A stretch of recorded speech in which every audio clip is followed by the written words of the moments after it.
Good morning बच्चों। आज हम लोग कक्षा 12 जीव विज्ञान में अध्याय 6 वंशानुगत का आणविक आधार का भाग 7 का अध्ययन करेंगे। भाग 6 तक बच्चों हम लोगों ने अध्ययन कर लिया है और भाग 6 में वाटसन यौगिक मॉडल का अध्ययन किया था। और आज हम लोग बच्चों एक नया नियम इरविन चार ग्राफ का नियम का अध्ययन करेंगे। तो चलिए हम लोग अध्ययन प्रारंभ करते हैं। हेडिंग डालेंगे आप लोग इरविन चार ग्राफ का नियम और इसमें लिखेंगे कि इरविन चार ग्राफ के अनुसार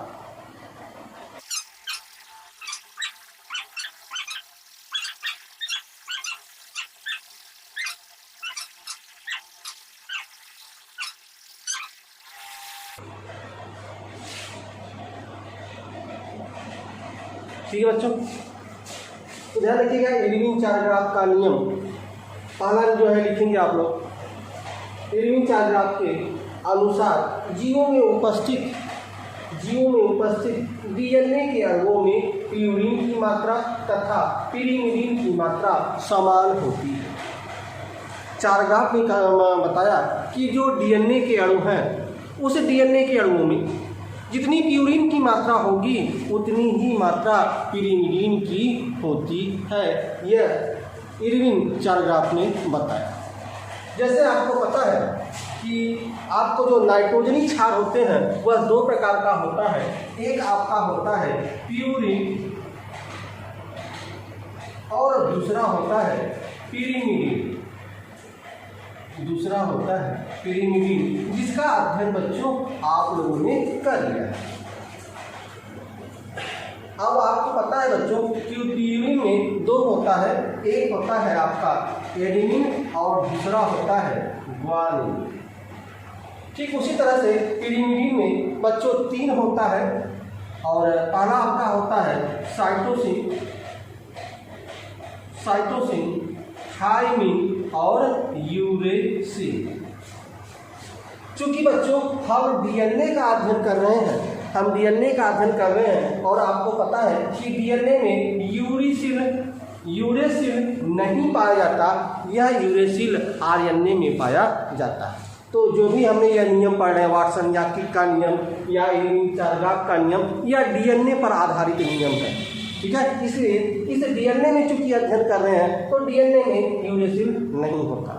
ठीक है बच्चों, तो यह इनका चार ग्राफ का यह नियम है कि जीवों में उपस्थित डीएनए, सभी जीवों में डीएनए उपस्थित होता है और डीएनए के जो अणु होते हैं उन डीएनए के अणुओं में प्यूरिन की मात्रा तथा पिरीमिडीन की मात्रा समान होती है। ठीक है, तो यह प्यूरिन बराबर पिरीमिडीन। ठीक है, इनकी मात्रा क्या होती है? इनकी मात्रा समान होती है। चलिए आगे देखेंगे कैसे समान होती है। दूसरा नंबर चार जो है दूसरा नियम जीवों में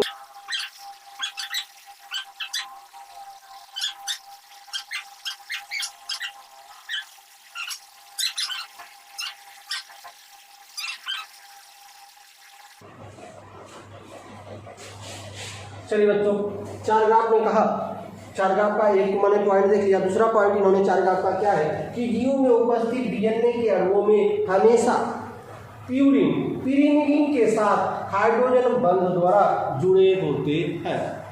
ठीक है बच्चों, आपको पता है कि हमेशा एडेनिन जो है, हमेशा आपको पता है कि जो आपका एडेनिन है वह हमेशा थायमिन के साथ जुड़ा होता है। ठीक है, हाइड्रोजन बांड के द्वारा। तो हाइड्रोजन बांड क्या है? हमेशा जो है एडेनिन से थायमिन डबल बांड के साथ जुड़ा होता है। और यह एडेनिन क्या है बच्चों? एडेनिन आपने देखा यहाँ पर प्यूरिन क्या है? प्यूरिन में दो होता है, एक एडेनिन होता है, एक ग्वानिन होता है। और पिरीमिडीन में क्या है? पिरीमिडीन में एक साइटोसिन है, दूसरा थायमिन। तो यह एडेनिन क्या है बच्चों? यह एडेनिन प्यूरिन है। एडेनिन क्या है? एडेनिन प्यूरिन है। और यह थायमिन क्या है? Thymine pyrimidine. ठीक है, दूसरा आप देख सकते हैं कि साइटोसिन हमेशा ग्वानिन के साथ जुड़ा रहता है। किस बांड के साथ? ट्रिपल हाइड्रोजन बॉन्ड के साथ, जिसमें यह आपका C क्या है, C यह पिरिमिडीन है, C आपका पिरिमिडीन है,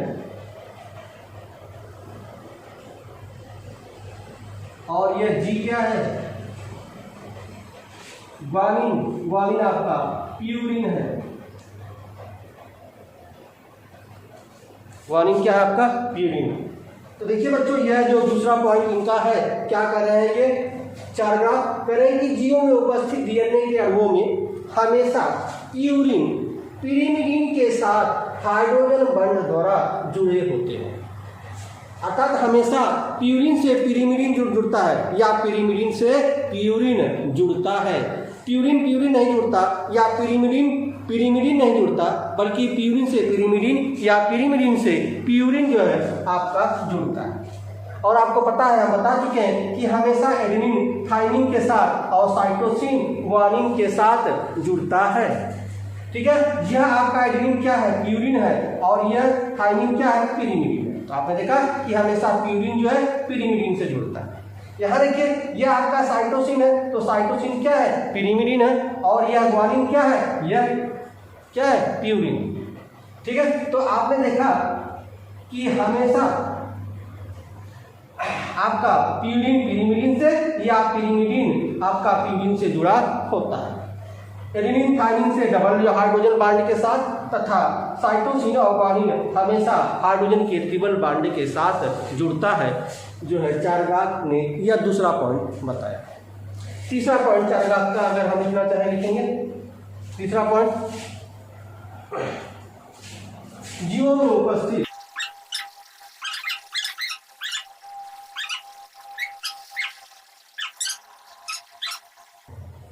एक होता है, यह इनका तीसरा पॉइंट है। ठीक है, कि जीवों में उपस्थित डीएनए, जितने भी जो है आपके जीव उस जीव में जो है डीएनए उपस्थित होता है, और डीएनए के अणुओं में प्यूरिन और पिरिमिडीन होता है।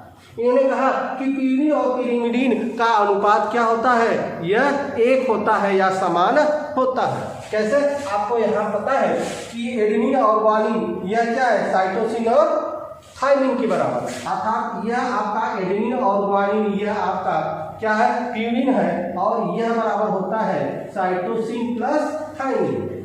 यह आपका दोनों प्यूरिन है और यह दोनों पिरिमिडीन है। इनका अनुपात एक होता है, अर्थात A प्लस जी बटे C प्लस T यह बराबर 1 होता है। इनका अनुपात समान होता है, क्योंकि जितना जो है आपका एडेनिन होगा उतना ही थाइमिन होगा। एडेनिन चूंकि प्यूरिन है, थाइमिन पिरिमिडीन है, और जितना साइटोसिन होगा उतना ही ग्वानिन होगा, और साइटोसिन पिरिमिडीन है और ग्वानिन क्या है, प्यूरिन है। इस तरह से जो है इनका अनुपात भी एक होगा, इनका अनुपात भी समान होगा। इस तरह से हमने देखा कि एडेनिन का चार ग्राफ नियम क्या है। तो एडेनिन के चार ग्राफ नियम में हमने देखा कि चार ग्राफ के अनुसार जीवों में उपस्थित डीएनए के अणुओं में, जो डीएनए के अणु हैं उसमें प्यूरिन की मात्रा तथा पिरिमिडीन की मात्रा समान होती है। दूसरा पॉइंट जो है इनका देखिए, जीवों में उपस्थित डीएनए के अणुओं में हमेशा प्यूरिन पिरिमिडीन के साथ जुड़ता है, हमेशा एडेनिन थाइमिन के साथ तथा साइटोसिन ग्वानिन के साथ जुड़ता है। ठीक है, एडेनिन एडेनिन के साथ नहीं जुड़ता, या थाइमिन थाइमिन के साथ नहीं जुड़ता, या एडेनिन जो है ग्वानिन के साथ नहीं जुड़ता।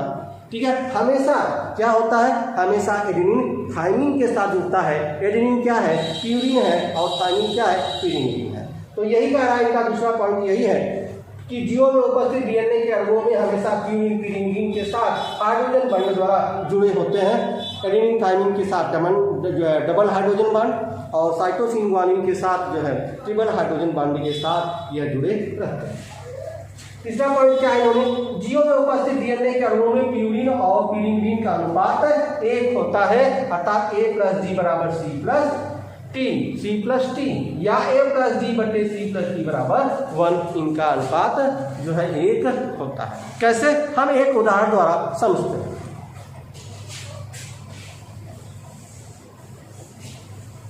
चलिए एक उदाहरण द्वारा हम इनको समझते हैं कि मान लीजिए किसी जीवों में जो डीएनए के अणुओं की संख्या है, ठीक है, वह मान लीजिए 1000, कितना है बच्चों, 800 मान लीजिए 800। 800 क्या है, किसी जीव में जो डीएनए है, डीएनए में उपस्थित अणुओं की संख्या। कोई भी जीव है, उस जीव में जो डीएनए है, उस डीएनए में जितने अणु हैं, मान लीजिए उस डीएनए में 800 अणु है, ठीक है। और इस 800 अणुओं में कह दिया कि 200 जो अणु है, 200 जो अणु है वह एडेनिन है।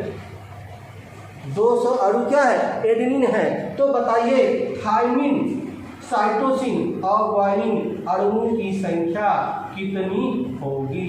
इस तरह से प्रश्न आपके बोर्ड के एग्जाम में भी पूछ सकता है और प्रतियोगी परीक्षाओं में भी इस तरह का प्रश्न आपसे पूछता है, ठीक है बच्चों। तो चलिए अब हम देखते हैं इसको। आपको पता है यहाँ दिया है कि एक जीव है, ठीक है, जिसमें डीएनए के अणुओं की संख्या 800 दिया है और उस 800 में 200 जो है एडेनिन है। तो पूछ रहा है कि थायमिन, साइटोसिन और ग्वानिन के अणुओं की संख्या कितनी होगी। आपको पता है बच्चों कि जितना एडेनिन होता है उतना ही आपका थायमिन होता है। तो जो है एडेनिन कितना है, एडेनिन 200 है, तो थायमिन भी क्या होगा, 200 होगा, ठीक है। अर्थात एडेनिन बराबर 200, इसलिए आपका थायमिन बराबर भी कितना हो जाएगा, 200। एडेनिन भी 200 हो जाएगा और थायमिन भी यहाँ क्या हो गया, 200 हो गया। एक का मान हमें पता हो गया। अब साइटोसिन और ग्वानिन का मान कैसे प्राप्त होगा। अब यह 2 जोड़ दीजिए, तो 2 2 400, यह 400 हो गया। 400 क्या हो गया, 400 एडेनिन और थायमिन का मान हो गया, ठीक है। और कितनी अणुओं की संख्या थी, अणुओं की संख्या 800 थी। अब यह 400 है, अर्थात एडेनिन या 200 मान एडेनिन का दिया, यह मान दिया था, यह मान हमने निकाल लिया क्योंकि एडेनिन बराबर थायमिन होता है, ठीक है। तो 2 2 400 हो गया। अब कितने जो है 400 तो हो गया, तो 400 माइनस कर देंगे तो कितना बचेगा, 400 बचेगा, ठीक है। 400 बच गए। अब इस 400 में हमें निकालना क्या है, इस साइटोसिन और ग्वानिन का मान। कितना साइटोसिन होगा, कितना ग्वानिन होगा। और आपको पता है कि जितना साइटोसिन होता है उतना ही ग्वानिन होता है। अर्थात इन 400 में इन दोनों को आधा आधा बांटेंगे, बराबर बराबर हिस्सा। क्योंकि 2 व्यक्ति हैं तो 2 व्यक्तियों में आधा आधा कर देना है, अर्थात इनको आधे आधे भागों में हम बांट देंगे तो साइटोसिन और जो है ग्वानिन का मान पता हो जाएगा। तो 400 का आधा करेंगे तो कितना हो जाएगा, 200 हो जाएगा। तो 200 जो हो जाएगा आपका, तो यह 200 क्या हो जाएगा, 200 आपका साइटोसिन हो जाएगा और यही 200 आपका ग्वानिन हो जाएगा, ठीक है। तो आपका ये रिजल्ट आ गया, ठीक है। साइटोसिन भी 200 होगा और यह ग्वानिन भी कितना होगा, 200 होगा, ठीक है। इस तरह से जो है इस तरह के प्रश्न आप निकाल सकते हैं, क्योंकि पता है कि आपका एडेनिन और थायमिन के बराबर होता है और साइटोसिन ग्वानिन के बराबर होता है। चाहे किसी का मान दिया हो, यदि साइटोसिन का मान दिया है और ग्वानिन और थायमिन और एडेनिन का मान पूछ रहा है, तब भी हम इसी विधि से, इसी जो है सवाल से हम निकाल सकते हैं, ठीक है बच्चों। तो यह रहा आपका 4 ग्राफ का नियम। चलिए कुछ और हम अध्ययन करते हैं।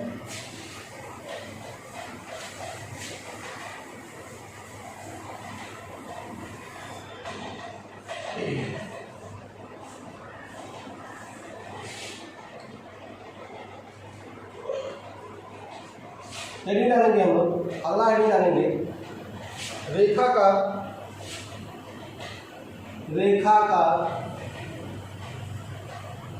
डीएनए, रेखा का डीएनए व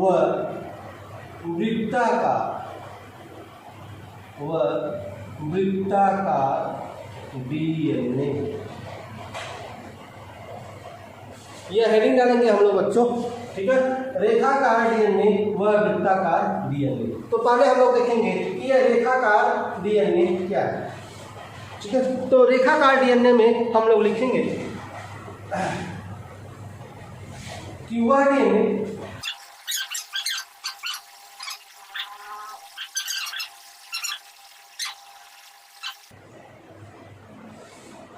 चलिए बच्चों, रेखाकार डीएनए क्या है, हमने लिख दिया है कि रेखाकार डीएनए क्या है। तो रेखाकार डीएनए वह डीएनए होता है जिनके किनारे किनारे या इन्हीं को रज्जुक बोलते हैं या इंग्लिश में स्टैंड बोलते हैं। ठीक है, किनारे या इसी को रज्जुक या इसी को स्टैंड कहते हैं। तो जिनके किनारे या रज्जुक स्वतंत्र होते हैं, ठीक है, ऐसे डीएनए को हम रेखाकार डीएनए कहते हैं। और यह जो डीएनए बना हुआ है बच्चों, यह रेखाकार डीएनए ही है।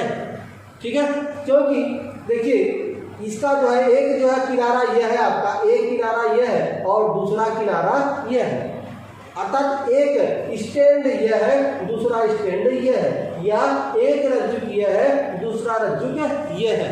आप अपने अनुसार इनका नाम दे सकते हैं। ठीक है, तो मान लीजिए यह 5' स्टैंड है, तो इसका अगला जो सिरा होगा लास्ट वाला वह आपका 3' स्टैंड होगा, और यह 3' है तो अगला वाला 5' स्टैंड होगा।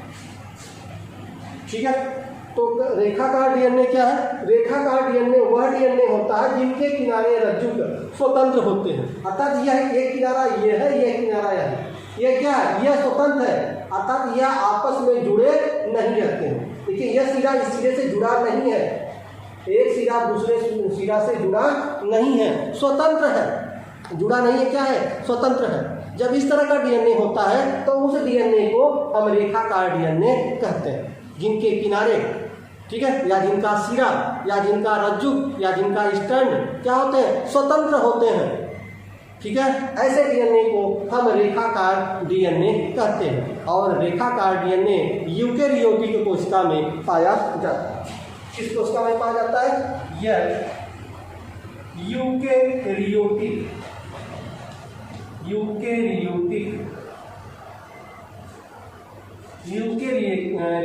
कोशिका में पाया जाता है। कोशिका में पाया जाता है। ठीक है बच्चों, तो यह हो गया आपका रेखाकार डीएनए। अब हेडिंग डालेंगे वृत्ताकार डीएनए। हेडिंग डालेंगे आपको वृत्ताकार डीएनए।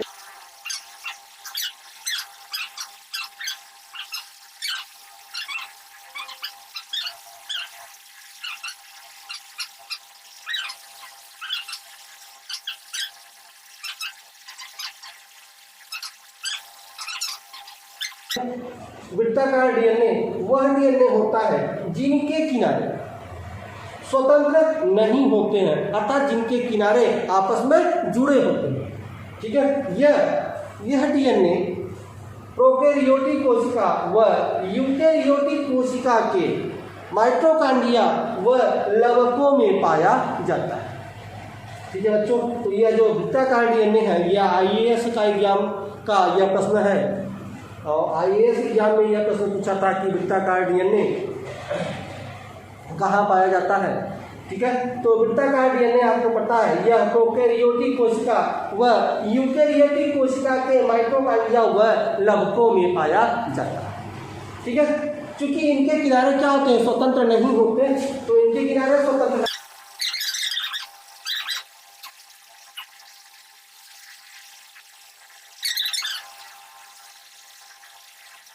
वृत्ताकार डीएनए होता है। वृत्ताकार डीएनए आपने क्या लिखा बच्चों कि वृत्ताकार डीएनए वह डीएनए होता है जिनके किनारे स्वतंत्र नहीं होते, और यह जो है प्रोकैरियोटिक कोशिका व यूकेरियोटिक कोशिका के माइटोकॉन्ड्रिया तथा लवकों में पाया जाता है। देखेंगे यह किनारे, देखिए इसमें क्या था? रेखाकार डीएनए में इनके जो किनारे हैं, ठीक है, जो रज्जुक है या स्टैंड है वो एक दूसरे से जुड़े हुए नहीं है, स्वतंत्र है। लेकिन यहाँ देखेंगे सभी किनारे क्या है? एक दूसरे से जुड़े हुए हैं। ठीक है, कोई स्वतंत्र नहीं है। तो इस तरह का जो डीएनए होता है उसको हम वृत्ताकार डीएनए कहते हैं। और वृत्ताकार डीएनए प्रोकैरियोटिक कोशिका में तथा यूकेरियोटिक कोशिका के माइटोकॉन्ड्रिया तथा लवकों में वृत्ताकार डीएनए पाया जाता है। ठीक है, तो इसको आप नोट कर लीजिएगा। ठीक है, स्क्रीनशॉट कर लीजिए। आगे हम लोग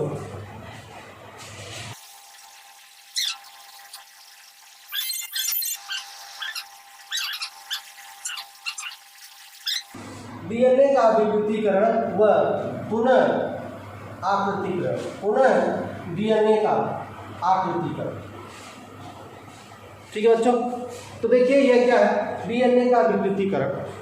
जब बच्चों डीएनए को उच्च ताप पर गर्म किया जाता है अर्थात वह अम्लीय या क्षारीय माध्यम में रखा जाता है तो जो डीएनए के बीच नाइट्रोजनी क्षार जो एक दूसरे से हाइड्रोजन बांड द्वारा जुड़े होते हैं वह टूट जाता है और उसके इसी क्रिया को, इसी घटना को डीएनए का विकृतीकरण कहते हैं। ठीक बच्चों, यह जो आपका यह डीएनए है, ठीक है, जब हम इसको इस डीएनए को उच्च ताप पर गर्म करते हैं, ठीक है, या इसको अम्लीय या क्षारीय माध्यम में रखते हैं तो क्या होता है कि यह जो इनके नाइट्रोजनी क्षार है जो एक दूसरे से हाइड्रोजन बांड द्वारा जुड़े होते हैं, यह क्या होता है, यह टूट जाता है। ठीक है, अर्थात मान लीजिए इनका एक सिरा यह है, सीधे सीधे हम लोग बना लेते हैं कि एक सिरा यह है, दूसरा यह सिरा, एक सिरा यह है, दूसरा सिरा यह एक दूसरे से एक सिरा यह दोनों सिरा किससे जुड़े होते हैं, नाइट्रोजनी बांड द्वारा इस तरह से जुड़े होते हैं। लेकिन जब इस डीएनए को हम उच्च ताप पर गर्म करते हैं या इसे अम्लीय या क्षारीय माध्यम में रखते हैं तो जो इनके बीच हाइड्रोजन बांड है यह क्या होता है, यह टूट जाता है। जो हाइड्रोजनी बांड है इनके बीच, यह जो बांड है यह टूट जाता है। उनके इसी क्रिया को क्या कहते हैं, डीएनए का विकृतीकरण कहते हैं। तो लिख लीजिए बच्चों, डीएनए का विकृतीकरण हेडिंग डालेंगे और लिखेंगे कि जब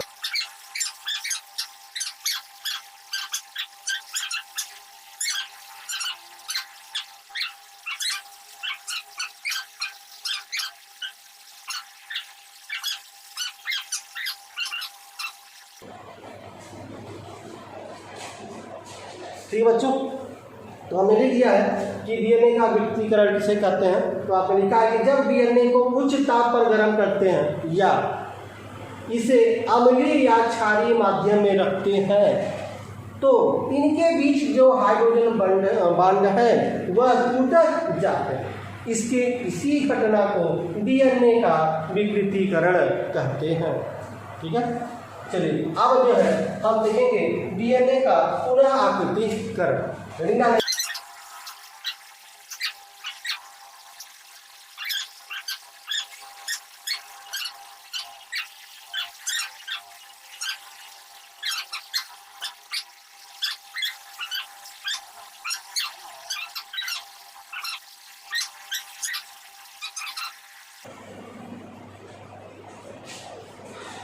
देखिए बच्चों, डीएनए का विकृतीकरण हमने देख लिया और डीएनए का पुनः आकृतिकरण क्या है। तो जो हमने देखा था डीएनए के विकृतीकरण में कि इसको जब हम गर्म करते हैं तो जो है ये जो है बांड जो बीच में है वो टूट जाता है। लेकिन जब इसको हम ठंडा करते हैं तो ठंडा करने पर देखते हैं कि जो इनके बीच टूटे हुए नाइट्रोजनी बांड है, हाइड्रोजन बांड है, वह पुनः आपस में जुड़ जाते हैं। आपस में क्या जाते हैं, जुड़ जाते हैं और पूरा द्विकुंडलित डीएनए का निर्माण कर लेते हैं। उसके इसी घटना को हम क्या कहते हैं, डीएनए का पुनः आकृतिकरण कहते हैं। जो यहाँ पर हमने लिख दिया है कि विकृतीकरण डीएनए को ठंडा करने पर टूटे हुए हाइड्रोजन बंध पुनः जुड़कर द्विकुंडलित डीएनए का निर्माण कर लेते हैं। इसके इसी घटना को डीएनए का पुनः आकृतिकरण, इसका स्क्रीनशॉट खींच लीजिए बच्चों। चलिए आगे हम अगला टॉपिक देखते हैं।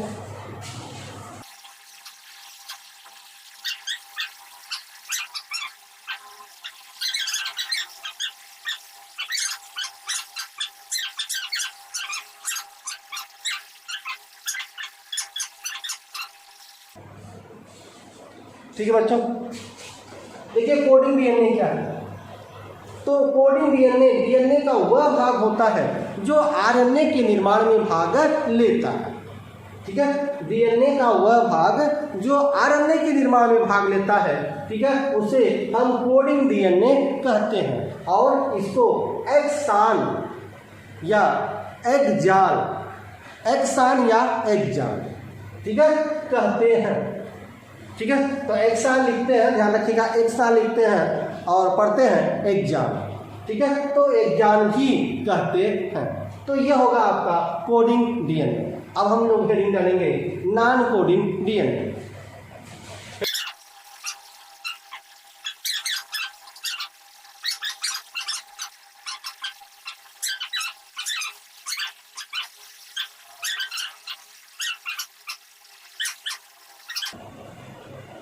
डीएनए कहते हैं।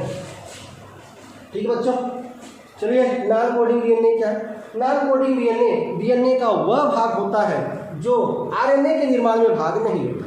जो आरएनए के निर्माण में डीएनए का वह भाग जो आरएनए के निर्माण में भाग नहीं लेता उसे हम नॉन कोडिंग डीएनए या इंट्राम डीएनए कहते हैं। ठीक है, जैसे आप यहाँ देखिए, जैसे मान लीजिए यह आपका डीएनए है, ठीक है, यह आपका डीएनए है, ठीक है बच्चों।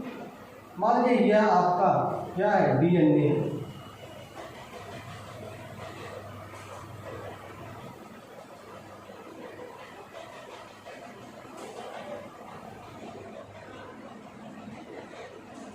यह आपका डीएनए का भाग है, ठीक है, यह आपका डीएनए का भाग है। ठीक है, कोडिंग डीएनए किसे कहते हैं? कोडिंग डीएनए उसे कहते हैं, ठीक है, जो आरएनए के निर्माण में भाग लेता है। ठीक है, और जो कोडिंग डीएनए है उनको हम क्या कहते हैं? एक्जान डीएनए। तो मान लीजिए यह भाग लेता है और यह हो गया एक्जान डीएनए।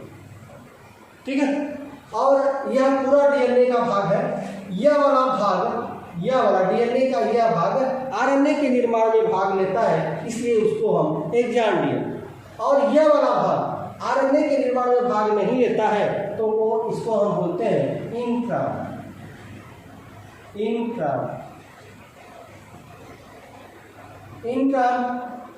डीएनए।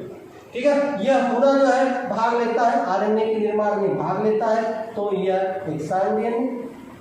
यह भाग नहीं लेता है तो यह आपका इंट्राम डीएनए। यह भाग लेता है तो यह आपका एक्सान डीएनए या एक्जान डीएनए है। ठीक है बच्चों, इस तरह से देखा आपने कि यह डीएनए का एक भाग है। यह इस डीएनए में जो भाग है, कुछ जो भाग होते हैं वह आरएनए के निर्माण में भाग लेते हैं। जो आरएनए के निर्माण में भाग लेते हैं उसको हम एक्जान डीएनए, ठीक है, जो भाग नहीं लिए उसको इंट्राम, भाग लिए एक्जान, भाग नहीं लिए इंट्राम, भाग लिए एक्जान। इस तरह से डीएनए का भाग होता है जिसको हम कोडिंग डीएनए या नॉन कोडिंग डीएनए कहते हैं। ठीक है, और देखेंगे एक क्रिया होती है, अभी हम आगे अध्ययन करेंगे। उस क्रिया के द्वारा देखेंगे जो इंट्राम है वह इससे अलग हो जाता है, इससे हट जाता है। ठीक है, और जो आपका एक्जान है वह एक दूसरे से मिल जाता है। ठीक है, स्पाइकिंग क्रिया होती है। ठीक है, स्पाइकिंग क्रिया होती है जो आगे हम पढ़ेंगे कि स्पाइकिंग क्रिया के द्वारा आप देखेंगे जो इंट्राम है वह इंट्राम डीएनए इसमें से निकल जाता है। अब जब यह निकल गया, यह इंट्राम डीएनए और यह इंट्राम डीएनए निकल गया तो बचा क्या? तो इस तरह से डीएनए का आपका निर्माण यह हो गया। ठीक है, यह दोनों निकल गया तो क्या हो जाएगा? इस तरह से आपका यह एक्सान डीएनए, एक्जान डीएनए, यह एक्जान डीएनए और यह एक्जान डीएनए। ठीक है, ध्यान रखिएगा, यह आपका डीएनए का भाग था, इसमें दोनों था। कुछ भाग जो है आपके आरएनए के निर्माण में भाग ले रहे थे, कुछ भाग नहीं ले रहे थे। जो भाग लिए उसको हम एक्जान, जो भाग नहीं लिए उसको इंट्राम कहते हैं। लेकिन जो है एक क्रिया होती है, ठीक है, उस क्रिया द्वारा हम आगे पढ़ेंगे, उसका अध्ययन करेंगे। उस क्रिया द्वारा हम देखते हैं कि जो इंट्राम होता है इस डीएनए से इंट्राम निकल जाता है और एक्जाम एक दूसरे से जुड़ जाता है। इस तरह से एक्जाम जुड़कर जो है आरएनए का निर्माण कर लेते हैं, जिसका हम आगे अध्ययन करेंगे बच्चों। तो आज हमने देखा कि डीएनए का कुछ हमने नियम पढ़ा, ठीक है, और कुछ डीएनए का जो है नॉन कोडिंग, कोडिंग डीएनए, आकृति डीएनए, ठीक है, इस तरह का हमने अध्ययन किया। और आगे हम जो है अध्ययन करेंगे, अभी तक हम डीएनए का अध्ययन कर रहे थे, ठीक है, अब हम अध्ययन करेंगे आरएनए का अध्ययन करेंगे। तो अगले वीडियो में हम आरएनए का जो है के विषय में संपूर्ण जानकारी प्राप्त करेंगे। तब तक के लिए बच्चों धन्यवाद।